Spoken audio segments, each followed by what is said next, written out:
Hello everyone, welcome back to Hindi Gyan. आज हम Hindi Lokvani textbook का चैप्टर नंबर 5 स्टार्ट करने जा रहे हैं, जिसका नाम है अनोखे राष्ट्रपति। प्रस्तुत पाठ की लेखिका है महादेवी वर्मा। प्रस्तुत पाठ में महादेवी वर्मा ने हमारे देश के पहले राष्ट्रपति डॉक्टर राजेंद्र प्रसाद जी के जीवनी के बारे में बताया है और उनकी मुलाकात किस तरह से उनके साथ हुई थी, यह भी उन्होंने बताया है। और साथ ही साथ पाठ में डॉक्टर राजेंद्र प्रसाद जी की सादगी, सरलता, सहज स्वभाव के बारे में भी बताया गया है। लेखिका ने स्पष्ट किया है कि भारत के महामहिम पद पर पहुंचकर भी डॉक्टर राजेंद्र प्रसाद किस तरह से अहंकार से बहुत ही कोसों दूर थे, यानी कि कभी भी उन्हें इस बात का घमंड नहीं हुआ कि वो एक राष्ट्रपति हैं। बहुत ही सिंपल उनका नेचर था। पाठ को स्टार्ट करने से पहले मैं आपको उनके बारे में कुछ खास बात बता दूं। अपना देश 26 जनवरी 1950 को एक गणतंत्र देश के रूप में सामने आया और इसके बाद इस देश का कार्यभार डॉक्टर राजेंद्र प्रसाद जी के हाथों में सौंपा गया और उन्होंने 12 साल तक हमारे देश के राष्ट्रपति पद का कार्यभार संभाला और 1962 में उन्होंने इस्तीफा दिया था। साथ ही साथ डॉक्टर राजेंद्र प्रसाद पहले राष्ट्रपति हैं जो 2 बार राष्ट्रपति पद के लिए चुने गए थे। चलिए स्टार्ट करते हैं पाठ को। राजेंद्र बाबू को मैंने पहले एक सर्वथा गाद्यात्मक वातावरण में ही देखा था। गाद्यात्मक यानी कि बहुत हलचल वाले वातावरण में, परंतु उस गद्य ने कितने भावात्मक क्षणों की अटूट माला गुथी है, यह बताना कठिन है। अर्थात जिस माहौल में जिस वक्त महादेवी वर्मा जी राष्ट्रपति से मिले थे, उस टाइम आसपास बहुत हलचल थी। फिर भी उस हलचल भरे माहौल में उन्हें देखने के बाद महादेवी वर्मा जी के मनों में कितने भाव अभिव्यक्त हुए, उसको बताना लेखिका के लिए बहुत कठिन था। महादेवी वर्मा जी कहती हैं, मैं प्रयाग में बीए की विद्यार्थी थी। बीए अर्थात बैचलर इन आर्ट्स की स्टूडेंट थी वो, और ठंडी की छुट्टियों में अपने घर भागलपुर जा रही थी। पटना में भाई के मिलने की बात थी, अतः स्टेशन पर ही प्रतीक्षा के लिए कुछ घंटे व्यतीत करने पड़े। अर्थात स्टेशन पर रुकना पड़ा लेखिका को। स्टेशन की ओर 3 पैरों वाली बेंच पर देहातियों की वेशभूषा में कुछ नागरिकों से घिरे सज्जन जो विराजमान थे, उनकी ओर मेरी विहंगमन दृष्टि जाकर लौट आई। अर्थात यानी स्टेशन के एक साइड 3 पैरों वाली बेंच थी, उस पर देहातियों की वेशभूषा अर्थात जो गांव से लोग आते हैं, कुर्ता पजामा में होते हैं, टोपी लगाए रहते हैं, उसी पहनावे में बहुत सारे लोगों से घिरे एक आदमी बैठा हुआ था। वास्तव में भाई से यह जानने के उपरांत कि उक्त सज्जन ही राजेंद्र बाबू हैं, मुझे अभिवादन का ध्यान आया। यानी कि बाद में महादेवी वर्मा जी के भाई ने बताया कि ये डॉक्टर राजेंद्र प्रसाद जी हैं। देखिए यहाँ पर पूरे पैराग्राफ में राजेंद्र बाबू वर्ड लिखा है कि अपने भारत देश में प्यार से डॉक्टर राजेंद्र प्रसाद जी को राजेंद्र बाबू भी बुलाया जाता है। तो जब उन्हें पता चला कि ये स्वयं डॉक्टर राजेंद्र प्रसाद जी हैं, तो उनकी इच्छा हुई उनसे मिलने की, उनका स्वागत करने की। पहली दृष्टि में ही जो आकृति स्मृति में अंकित हो गई थी, उसमें इतने वर्षों ने न कोई रेखा जोड़ी है और न कोई रंग भरा है। अर्थात पहली बार जब महादेवी वर्मा जी राष्ट्रपति जी से मिली थी, तो जो उनका इमेज इनकी आंखों में बस चुका था, आज भी सेम वही इमेज इनकी लेखिका की आंखों में बसा हुआ है। उसमें कुछ भी कम ज़्यादा नहीं हुआ है। सत्य में से जैसे कुछ घटाया या जोड़ना संभव नहीं रहता, वैसे ही सच्चे व्यक्तित्व में भी कुछ जोड़ना घटाना संभव नहीं होता। अर्थात जो व्यक्ति जैसा है, सिंपल, सादगी भरा, वह वैसा ही रहता है। उसमें ना कुछ आपको ऐड करने की ज़रूरत है, ना कुछ लेस करने की ज़रूरत है। अर्थात उसका नेचर बहुत ही अच्छा है, चेंजेस नहीं आने वाला उस नेचर में। अगले पैराग्राफ में लेखिका ने उनके पर्सनालिटी के बारे में बताया है, उनकी वेशभूषा के बारे में बताया है कि वो दिखने में कैसे थे। काले घने पर छोटे कटे हुए बाल, चौड़ा मुख यानी कि मुंह बहुत चौड़ा था, चौड़ा माथा, उनका माथा भी बहुत चौड़ा था, घनी भ्रुकुटियों के नीचे बड़ी आंखें, भ्रुकुटी अर्थात हमारे एब्रोस, उसके नीचे उनकी आंखें थोड़ी बड़ी थी। मुख के अनुपात में कुछ भारी नाक, कुछ गोलाई लिए चौड़ी ठुड्डी अर्थात जो हमारे लिप्स के नीचे का पार्ट है, कुछ मोटे और सुडौल ओठ, सुडौल यानी कि गोल शेप में, श्यामल छाई देता हुआ गेहुआ वर्ण। देखिए गेहुआ हमारे स्किन का कलर है। जिस प्रकार कोई गोरा होता है, कोई काला होता है, कोई सांवला होता है, तो वही गेहुआ भी होता है। बड़ी बड़ी ग्रामीणों अर्थात गांव जैसी मूछें जो ऊपर के होंठ को ही नहीं ढक लेती थी, नीचे के होंठों पर भी रोमिल आवरण डाले हुई थी। अर्थात मूछें बड़ी थी जिससे उनके लिप्स भी थोड़े थोड़े छुप गए थे। हाथ पैर शरीर सब में लंबाई की ऐसी विशेषता थी कि जो दृष्टि को अनायास आकर्षित कर लेती थी, अतः बिना वजह से ही अपनी ओर खींच लेती थी। उनकी वेशभूषा की ग्रामीणता तो और भी दृष्टि को उलझा लेती थी। यानी कि वो उनके कपड़े किस तरह होते थे। खादी की मोटी धोती ऐसा फेटा देकर बांधी हुई थी कि एक ओर दाहिने पैर पर घुटना छूती थी और दूसरी ओर बाएं पैर की पिंडली। यानी कि खादी अर्थात कपड़े का एक प्रकार है। जिस तरह से सूती कपड़ा होता है, नायलॉन कपड़ा होता है, उसी तरह से खादी भी कपड़े का एक प्रकार है। उसी की मोटी धोती होती थी और वही धोती वो पहने हुए थे। मोटे खुरदरे काले बंद गले के कोट में ऊपर का भाग, ऊपर से कोट पहना हुआ था काला कलर का उन्होंने, बटन टूट जाने के कारण खुला था और घुटने के नीचे का बटनों से बंद था। अर्थात पूरा गला पैक था लेकिन ऊपर के कुछ बटन टूटे हुए थे और नीचे वाले सारे बटन बंद थे। सर्दी के दिनों के कारण पैरों में मोजे जूते तो थे, परंतु कोट और धोती के समान उनमें भी विचित्र स्वच्छंदतावाद था, यानी कुछ अजीब था। मिट्टी की परत से न जूतों के रंग का पता चलता था न रूप का। गांधी टोपी की स्थिति तो और भी विचित्र थी। उसकी आगे की नोक बाहीं भौं पर खिसक आई थी और टोपी के कोर माथे पर पट्टी की तरह लिपटी हुई थी। अर्थात जो उनका टोपी था, जिस प्रकार से गांधी जी टोपी लगाया करते थे, इनकी टोपी भी वैसी ही थी, परंतु वह ठीक नहीं थी। मतलब थोड़ी आगे पीछे टोपी थी उनकी। देखकर लगता था मानो वे किसी हड़बड़ी में चलते चलते कपड़े पहनाते हैं। अतः जो जहाँ जिस स्थिति में अटक गया वह वहीं स्थिति में लटका रह गया। उनकी मुखाकृति यानी मुख की आकृति देखकर अनुभव होता था मानो इन्हें पहले कहीं देखा है। अनेक व्यक्तियों ने भी प्रथम बार देखकर ऐसा ही अनुभव किया। बहुत सोचने के उपरांत ही उस प्रकार की अनुभूति का कारण समझ में आ सका। यानी इस पैराग्राफ में लेखिका कहती हैं कि जिस प्रकार उनका पहनावा था उन्हें देखकर ऐसा लगता था जैसे कि इन्हें हमने पहले कहीं देखा है, क्योंकि ये बहुत सिंपल तरह से पहनते थे कपड़े, जैसे कि कोई आम आदमी पहनता हो।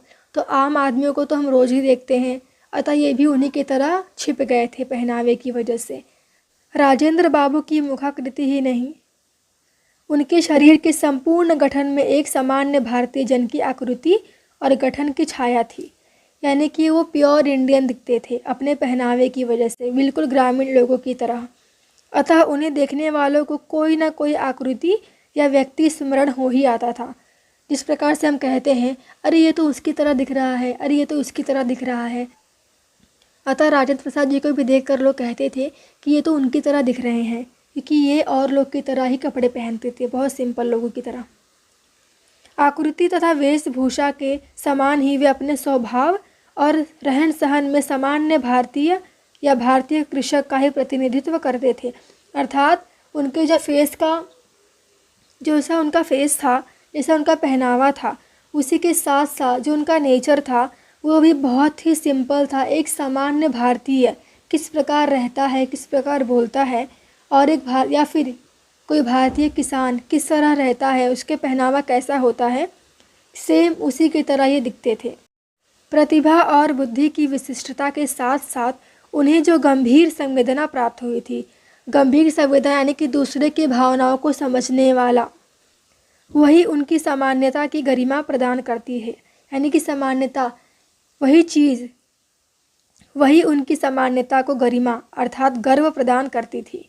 व्यापकता ही सामान्यता की शपथ है, परंतु व्यापकता संवेदना की गहराई में स्थिति बनाए रखती है। व्यापक अर्थात क्या होता है कि हर जगह प्रसिद्ध। देखिए एक प्रसिद्ध व्यक्ति जो होता है वह अपने आप को बहुत ही अलग बनाता है लोगों से, लेकिन ये ऐसे बिल्कुल नहीं थे। प्रसिद्ध महान व्यक्ति होने के बावजूद भी इन्होंने अपने आप को लोगों की तरह आम व्यक्ति बनाया हुआ था। उनकी वेशभूषा के अस्त व्यस्तता के साथ उनके निजी सचिव और सहचर भाई चक्रधर जी का स्मरण अनायास हो आता है। यानी कि जो जिस तरह से लोगों के पीए होते हैं अर्थात पर्सनल असिस्टेंट होते हैं या फिर कुछ लोग के पर्सनल सेक्रेटरी होते हैं, उसी तरह इनके जो सचिव थे, निजी सचिव अर्थात पर्सनल सेक्रेटरी, उनका नाम क्या था? चक्रधर। उनका स्मरण भी लेखिका को हो आया। जब मोजों में से पांचों उंगलियां बाहर निकलने लगती, जब जूते के तले पैरों के तलवों के गवाक्ष बनने लगते, जब धोती कुर्ते कोट आदि का खद्दर अपने मूल ताने बाने में बदलने लगता, तब चक्रधर जी इस पुरातन सज्जा को अपने लिए सहेज लेते। अर्थात चक्रधर जी राजेंद्र बाबू की इतनी रिस्पेक्ट करते थे कि जो उनके कपड़े पुराने हो जाते थे, मोजे जूते जो उनके पुराने हो जाते थे, तो वो उनको सहेज लेते थे अपने पास। उन्होंने वर्षों तक इसी प्रकार राजेंद्र बाबू के पुराने परिधान से अपने आप को प्रसादित कर कृतार्थता का अनुभव किया था। यानी उन्हें बहुत अच्छा लगता था यह सब करना। मैंने ऐसे गुरु शिष्य या स्वामी सेवक अब तक नहीं देखे थे। राजेंद्र बाबू के निकट संपर्क में आने का अवसर मुझे सन 1937 में मिला, जब वे कांग्रेस के अध्यक्ष के रूप में महिला विद्यापीठ महाविद्यालय के भवन का शिलान्यास करने प्रयाग आए थे। यानी कि पहली बार लेखिका जी उनसे मिली थी 1937 में। कहाँ? जब ये कांग्रेस पार्टी के अध्यक्ष के रूप में आए थे। कहाँ पर? एक महिला विद्यापीठ महाविद्यालय अर्थात वुमेन यूनिवर्सिटी कह सकते हैं हम, विद्यापीठ अर्थात यूनिवर्सिटी आए थे। कहाँ पर? प्रयाग में। उन्हें ज्ञात हुआ कि उनके संयुक्त परिवार में 15-16 पौत्रियाँ हैं। पौत्रियाँ अर्थात बच्चों के बच्चे, जिनकी पढ़ाई की व्यवस्था नहीं हो पाई थी। यदि अपने छात्रावास में रखकर उन्हें विद्यापीठ की परीक्षाओं में बैठा सकूं, तो उन्हें कुछ विद्या प्राप्त हो सकेगी, ऐसा महादेवी वर्मा जी कह रही हैं। वे कहती हैं, पहले बड़ी फिर छोटी फिर उनसे छोटी की क्रम की बालिकाएं मेरे संरक्षण में आ गई थी, यानी मेरे अंडर में आ गई थी। उन्हें देखने प्रायः उनकी दादी और कभी कभी दादा भी प्रयाग आते रहे।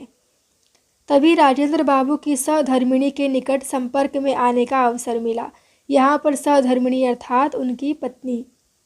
वे सच्चे अर्थ में धरती की पुत्री थी। यानी अब लेखिका उनके पत्नी के बारे में बता रही हैं कि जिस तरह राजेंद्र बाबू अपने आप में एक महान व्यक्ति थे, उनकी पत्नी भी अपने आप में महान थी। वे यहाँ पर कह रही हैं कि वे एक सच्चे अर्थ में धरती की पुत्री थी। वे साध्वी, सरल, क्षमामयी, सबके प्रति ममतालु और असंख्य संबंधों की सूत्रधारणी थी, अर्थात सबको जोड़ने वाली। ससुराल में उन्होंने बालिका वधू के रूप में पदार्पण किया था, अर्थात उनकी शादी बचपन में ही हो गई थी। इसे लिखा है बालिका वधू अर्थात छोटी उम्र में बहू बन जाना, किसी की पत्नी बन जाना। सप्रभात जमींदार परिवार की परंपरा के अनुसार उन्हें घंटों सिर नीचा करके एकासन बैठना पड़ता था। परिणामतः उनकी रीढ़ की हड्डी इस प्रकार झुक गई कि युवती होकर भी वे सीधे खड़ी नहीं हो पाती थी। ये उनके बारे में बताया गया है कि जमींदार के घर में पैदा हुई लड़की, जमींदार उस टाइम में बहुत अमीर हुआ करते थे, बट उनके घर में औरतों की स्थिति कुछ ऐसी ही होती थी, तो इन्हें भी सर को झुकाकर खड़ा रहना पड़ता था। तो इसके कारण जो उनकी रीढ़ की हड्डी थी थोड़ी झुक गई थी, तो बड़ी होने के बावजूद भी ये सीधी खड़ी नहीं हो पाती थी। बालिकाओं के संबंध में राजेंद्र बाबू का स्पष्ट निर्देश था कि वे सामान्य बालिकाओं के समान बहुत सादगी और संयम से रहें। वे खादी के कपड़े पहनती थीं, जिन्हें वे स्वयं ही धो लेती थीं। ऐसा राजेंद्र बाबू वहाँ पढ़ने वाली बालिकाओं से कहते हैं। उनके साबुन तेल आदि का व्यय भी सीमित था, अर्थात खर्चे बहुत कम थे उनके लिए। कमरे की सफाई, झाड़ पोछ, गुरुजनों की सेवा आदि भी उनके अध्ययन के आवश्यक अंग थे।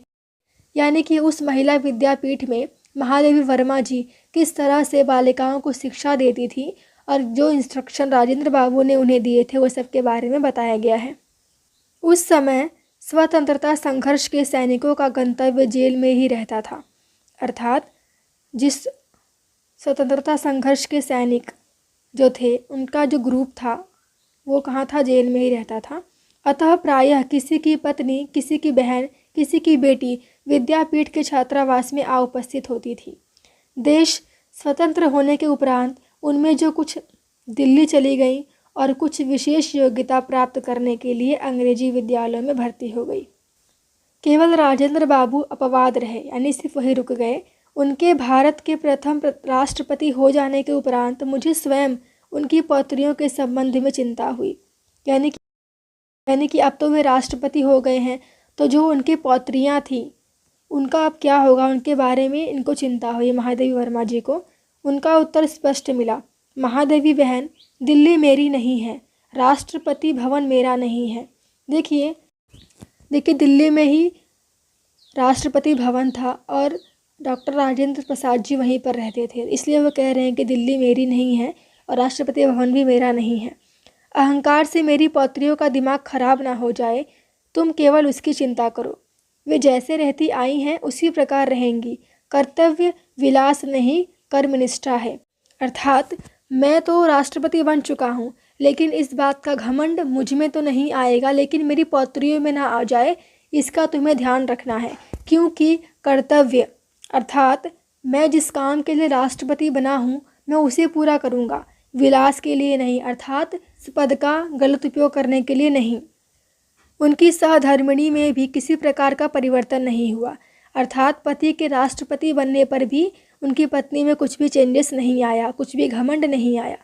जब राष्ट्रपति भवन में उनके कमरे में संलग्न रसोई घर बन गया, तब वे दिल्ली गईं और अंत तक भोजन स्वयं बनाकर सामान्य भारतीय गृहिणी के समान पति, परिवार, परिजनों को खिलाने के उपरांत स्वयं अन्न ग्रहण करने लगती थी। कितनी बड़ी बात बताई गई है कि पति के राष्ट्रपति बनने के बावजूद भी वो अपने आप को बहुत ही सिंपल मानती थी, बहुत ही छोटा मानती थी और लोगों की सेवा करने में ही अपना धर्म समझती थी। उस विशाल भवन में यदि अपने अद्भुत आतिथ्य की बात न कहूँ तो कथा अधूरी रह जाएगी। अब महादेवी वर्मा जी अपने स्वागत के बारे में बताती हैं कि उनका स्वागत किस प्रकार राष्ट्रपति भवन में किया गया था। बालिकाओं की दादी ने मुझे दिल्ली जाने का विशेष निमंत्रण तो दे दिया, साथ ही प्रयाग में सिरकी से बने 1 दर्जन सूप लाने का भी आदेश दिया। सिरकी का सूप कुछ इस तरह से होता है जिसमें चावल और गेहूँ पछोरे जाते हैं, अर्थात साफ़ किया जाता है। उन्होंने बार बार आग्रह किया कि मैं उनके लिए इतना कष्ट अवश्य उठाऊं, क्योंकि फटकने पछोरने के लिए सिरकी के सूप बहुत अच्छे होते हैं, पर कोई उन्हें लाने वाला ही नहीं मिलता। प्रथम श्रेणी के डिब्बे में 12 सूपों के टांगने पर जो दृश्य उपस्थित हुआ, उससे भी अधिक विचित्र दृश्य तब प्रत्यक्ष हुआ जब राष्ट्रपति भवन से आई बड़ी कार पर यह उपहार लादा गया। सोचिए कितना अद्भुत दृश्य रहा होगा वो, कि राष्ट्रपति जाने वाली कार के ऊपर वो सारे सूप रखे गए थे। राष्ट्रपति भवन के हर द्वार पर सलाम ठोकने वाले सिपाहियों की आंखें विस्मय से खुली रह गई, क्योंकि अपने आप में एक अद्भुत नज़ारा था कि राष्ट्रपति जो है इतने महान व्यक्ति, उनके घर वालों ने कितनी नॉर्मल चीज़ें मंगाई हैं। ये सब देख के उन्हें बहुत ही अजीब लगा। ऐसी भेंट लेकर कोई अतिथि न कभी वहाँ पहुँचा था न पहुँचेगा, पर भवन की तत्कालीन स्वामिनी ने मुझे अंक में भर लिया, अर्थात मुझे गले लगा लिया। राजेंद्र बाबू तथा उनकी सहधर्मिणी सप्ताह में 1 दिन अन्न नहीं ग्रहण करते थे। संयोग से मैं उनके उपवास के दिन ही पहुँची, अतः उनकी यह जिज्ञासा स्वाभाविक थी कि मैं कैसा भोजन पसंद करूँगी। उपवास में भी आतिथ्य का साथ देना उचित समझकर मैंने निरन्न भोजन की ही इच्छा प्रकट की। निरन्न यानी कि बिना भोजन के। फलाहार के साथ उत्तम खाद्य पदार्थों की कल्पना स्वाभाविक रहती है। फलाहार यानी कि फल का आहार। मुझे आज भी वह संध्या, वह इवनिंग नहीं भूलती जब भारत के प्रथम राष्ट्रपति को मैंने सामान्य आसन पर बैठकर दिन भर के उपवास के उपरांत केवल कुछ उबले आलू खाकर पलायन करते देखा था। अर्थात पूरे दिन उपवास रखने के बावजूद शाम को जब उन्हें जाना था कहीं बाहर राष्ट्रपति जी को, तो उन्होंने सिर्फ उबले हुए आलू खाए और चले गए। मुझे भी वही खाते देखकर उनकी दृष्टि में संतोष और ओठों पर बाल को जैसी सरल हंसी छलक उठी थी। जीवन मूल्यों की परख करने वाली दृष्टि के कारण उन्हें देश रत्न की उपाधि मिली थी, यानी उन्हें भारत रत्न भी दिया गया था। मन की सरल स्वच्छता ने उन्हें अजातशत्रु बना दिया था। अनेक बार प्रश्न उठता है, क्या वह सांचा टूट गया जिसमें ऐसे कठिन कोमल चरित्र ढलते थे? अर्थात महादेवी वर्मा जी के मन में एक प्रश्न उठा, क्या आज भी ऐसे लोग हैं जो बड़ी बड़ी उपाधि प्राप्त करने के बावजूद भी इतना सिंपल रह सकें। और यह निबंध समाप्त हुआ। मुझे उम्मीद है कि आपको ये लेसन समझ में आया होगा और आपने इसे खूब पसंद किया रहेगा। Thank you for watching.